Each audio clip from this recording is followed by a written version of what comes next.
So this is how we find the old garage this morning, on this cold and frosty morning.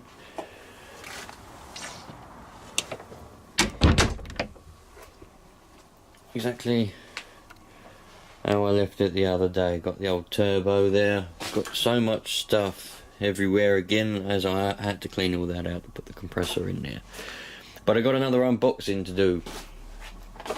Let's make our way over. Oh, there's that camera. Bloody hell. Thought I'd lost that. Right.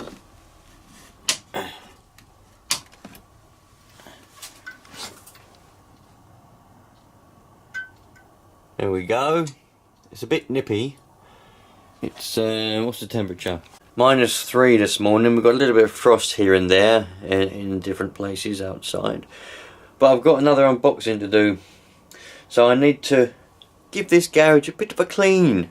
Because, you know, I clean it all up, it's all nice and tidy, and then I get more stuff and then it happens again. And then we end up with the same situation. So I'm going to give everything a bit of a clean up. Then we're going to do another unboxing. That's why I thought I'd lost the other camera. I thought I'd lost that camera because that's my unboxing camera. Could have just got a bit better for unboxings. There's that knife as well. I was looking for that knife the other day when I was trying to cut the dishwasher apart. I was looking for that knife. And there it is, laying down there.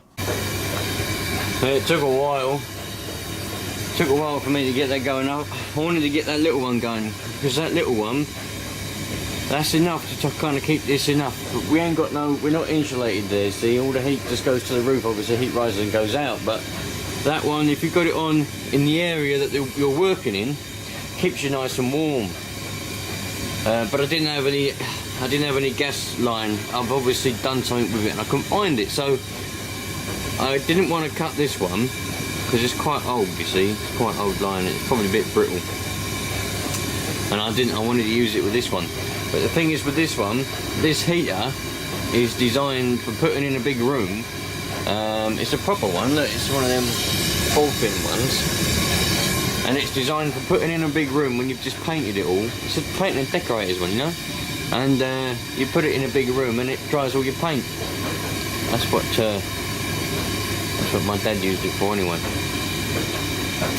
But this is, the problem is with this, you have to have, because of the regulator which is down there, you have to have it on a certain amount of pressure of the gas, right? If you have it too less of pressure, because you can, when I adjust the flame, just so it's just a small flame, but if you have it too low, after about a couple of minutes it turns off, and then the heating goes off obviously. But if you have it just on enough pressure so that it doesn't turn off, it's too much for this little garage, and it gets bloody roasting hot, too hot. So you can't really have it how you want it. Plus you can't have it next to anything. Like with this, I can put it there, I can put it up against that, and it will blow heat towards there. This you have to have it in the middle because it blows heat out around everywhere. That's how I melted the other tyre on the other bike. That's how I melted that bin, because I had it too close and it blows heat all around. So it's designed to be in the middle of a room, whereas this one can be on the edge. So this one ain't particularly ideal, but it's given me some heat so that I can do this unboxing. Another one from SGS, so that I can do this in heat before I go out in the cold and change that turbo over.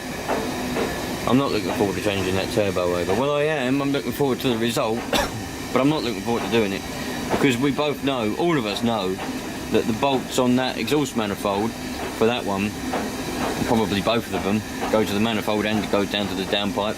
They're going to be rusted solid. They're not going to want to come off, and they're probably going to snap. It's going to be the way it goes, and I haven't got a blowtorch. But yeah, we go. I'll tell you what, I've got quite a bit of SGS stuff here, and I've got one of their toolboxes there, and along with their compressor now as well. But they don't really want to know. I'm not a sponsor, right? They're not sponsoring me. After I'd done that compressor unboxing, I've still got to do a review on it, but I haven't had a chance to use it. After I'd done that unboxing, I think I must have had 10 or 12 messages on Twitter, and a few come through on YouTube, private ones, asking how I become a sponsor for SGS. I'm not a sponsor. Well, no, they're not a sponsor for me, or whatever you want to call it. They don't send me stuff for free. I tried to message them. I'd sent them some emails, and formal ones, proper ones, and I even phoned them up and I explained blah blah blah, you know. But all that happened was they didn't reply to any of my messages, and when I was on the phone to them, they just kept passing me to people, and they said, oh, this person will help you, but they didn't have a clue. And they said, oh, this person will help, they didn't have a clue. And then they went, oh, well, you'll have to speak to one of the directors. All right, well, give me their number. They give me a number, I rang it up, it didn't go anywhere. It was a dead number. So they don't want to be doing any of that. So for any of you that might be interested, I'm not. They don't send me stuff for free. You know, all this stuff I've bought. Well, yeah, I bought everything. So just to clear that up. Obviously other people have been trying as well, and it ain't working, is it? But not every company wants to send stuff for free for people to review, but you never know, they might get more customers. But that's not the case in this scenario. So yeah, I just need to clean all of this out of the way. But I've also got that old chainsaw. I was cutting a tree a few weeks back on bonfire night. Actually, I was cutting a tree down, and it ran out of petrol. It used a whole tank of petrol in about 2 minutes. Literally, it's crazy, but it's not leaking. So I've got to fix that.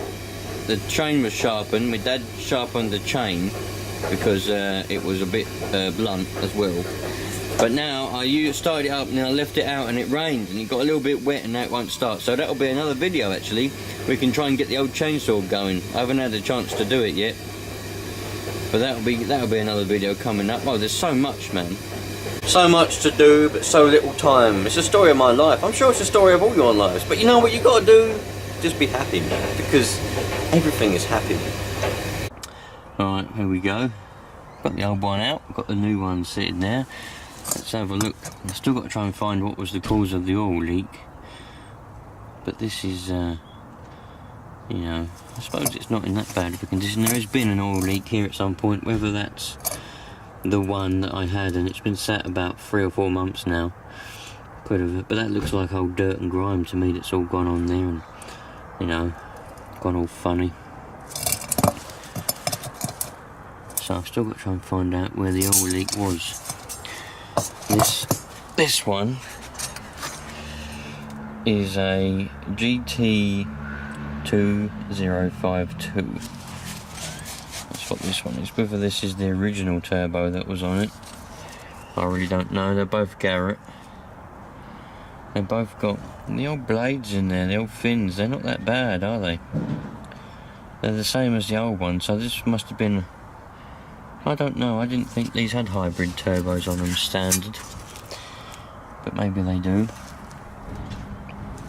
I did notice that bolt was out a little bit, but I don't know what that bolt was on there for. That one, well, that has got it, but there's no bolt in there. So I don't know why that's...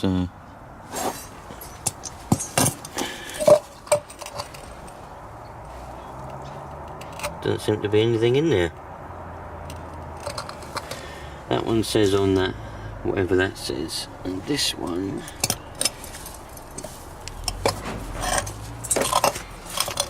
says 436325. 4363254. It's got an extra 4 on it, that one has. That's the only differences I can see so far. What do you lot think? Do you think this one's any bigger? It's supposed to be bigger. They're supposed to have made it bigger. This one's supposed to be a standard unit milled out on the inside to have a bigger compressor wheel. That's what it's supposed to be. You know, I am doubting that, but you never know. This one was a GT2052. So they are the same. That's what that one looked like on there. Brand new fins. They look exactly the same, don't they? It's supposed to be better, but never mind. So that's what we've got. I've still got to determine the cause of the oil leak. I don't know what caused the oil leak yet. I don't know where the leak was coming from. I'm hoping it was just coming from that return and was spraying out over here and all over the place, and if I put a new gasket on it, it's going to be fine, but I really don't know, because the strange thing was it was leaking while I was driving down the motorway. As soon as I'd stopped in the car park, they weren't leaking anymore, but it had been leaking because it was spraying all over the place, and it sprayed all over the back of the car. Like it'd gone underneath, and it'd gone all over up the back, up the wind, you know, up the back window from the vacuum. So there was a leak. Where it is, I don't know yet. Alright, so I've had a bit of a problem. I can't for the oil return, which is here. Let's put a bit of light on the situation, shall we? The oil return, this is the old turbo. The oil return, which is on the bottom here, on the new one, I can't get it to seal. And then I was messing around. It's in a bit of an awkward place. I was messing around, and I lost one of the bolts, and messed up the old gasket there. Look at the state of the old gasket. This is what I wanted to show you. The old gasket on the old turbo here, it's all perished and gone. So I'll tell you what I'm hoping. I'm hoping the source of the leak, the oil leak that I was having, was the failure of this gasket, and it was spraying everywhere, because there was definitely a leak. I managed to start it up with the new turbo on, started it up, it was all linked up, and it ran alright. I couldn't see any other leaks apart from this was leaking on the new one, because I couldn't get it to seal for some reason. It won't seal. But I'm gonna try and get some new bolts, because I've lost one, and I'm gonna get a few gaskets. So that'll be another day, but it's all hooked up, it's all ready to go. It just needs to put the oil return on. But I'm hoping that the leak that I had, which caused this one to foul, well, I didn't really cause it to foul, it's not actually that bad. I just wanted a new turbo, really, because I didn't quite trust this one after the noises it was making. It was making horrible noises, but see, I'm not going to be able to, probably not going to be able to show you that well. I don't know, hold on. Don't know. Let's try like that. Yeah, we can kind of see. That's the only movement that was in it, like that. There we go. You can probably see it now. So there was movement in it, but it wasn't dramatic. But it was making some scraping noises, you know. So bit of scraping. So I thought to myself, well, I don't think I trust it anymore, because we all know what can happen if your old turbo goes in the wrong direction. I can't see any other reason why there would be oil spurting out. The only other oil leak. Where's it gone? I've lost it. I was here. Yeah, there was a little bit of. So yeah, anyway, that's that. Yes, bit of a disaster, really. I'm pretty gutted that I lost that bolt and I couldn't get it to seal. But there you go. You know what it's like. And everything, and you've got something in an awkward place you can't see. You're doing it all by feel. You got your hands in cock-handed places, and you just kind of like trying to do up bolts, and then you just drop one, and you hear it go ting ting, and you're waiting for another ting, but there's no more tings, and you think, I didn't hear it drop on the floor. And then you're looking under there for hours, looking around on frameworks and bits and bobs, and you ain't finding no bolt. Oh mate, that was that. Didn't really have to do any assembly of it. I've done the little film, done everything. Don't have to do any assembly on this. It's quite nice. I was expecting to have to put the wheels on. I was expecting it to come like that, and then you have to put the wheels on, but you don't have to put anything on. It just comes in the box ready to go. I was quite pleased. As I was saying, if you watch the unboxing video, that may well be up before this video actually, the wheels on these seats are pretty good, as are the wheels on this. You know, usually on this kind of thing the wheels let you down, because they're usually flimsy. They usually break first. You know, the bearings in there usually give way. Something usually breaks first. But you know, the wheels, they look fairly good quality on these products. So I was a bit disappointed. Well, I don't know if disappointed.